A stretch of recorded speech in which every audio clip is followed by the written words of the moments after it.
wamesema mtu wa DRC asiingie. Huyu tapeli wenyu atakiambia yeye ni tapeli. Huyu na nimesema William Ruto ni tapeli.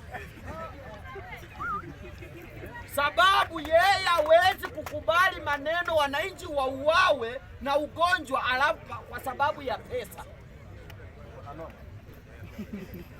Hii Kenya sisi tuna neighbor na DRC. Hata tuko mbali sana na DRC. Yaani wa Amerika wachukue ndege wasafirishe mgonjwa hapa. Hii Kenya iwezi handle hata mosquito peke yake. Iwezi handle malaria. HIV inasumbua watu hii Kenya. Alafu mwingine anataka kutuletea Ebola yenye ukifanya tu umekufa.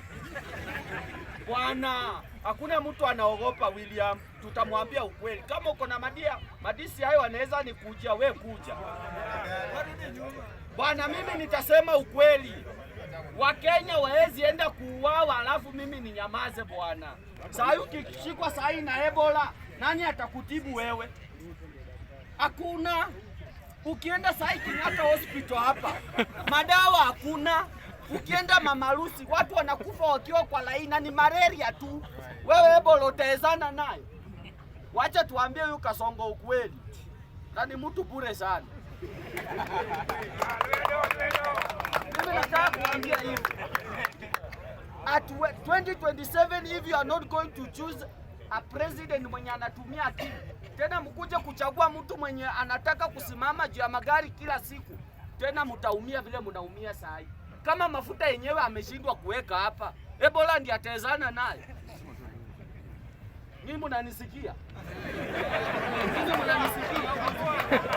Mtakufa.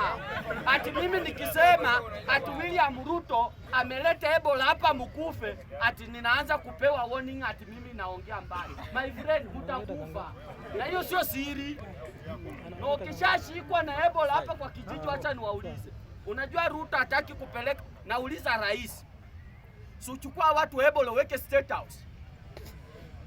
Why don't you take Ebola in your State House?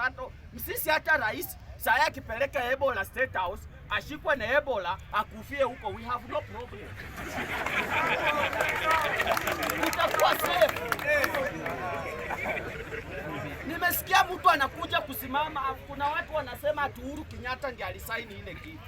My friend, hakuna mtu mwenye alisaini maneno ya Ebola ikuja hapa, ni Rais William Kibichirchir Arap Ruto.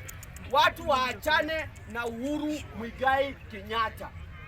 Kama una agenda ya kuuzia wananchi, kama umeshindwa na kazi, wewe tumekungojea 2027 tutakusafirisha mbio.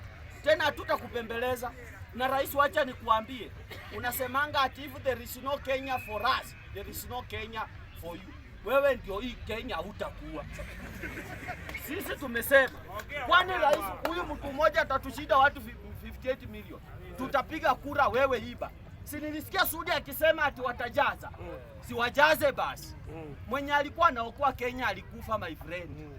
Tutakuamulia. Hii Kenya utajua ni ndogo, my friend. Ama namna gani?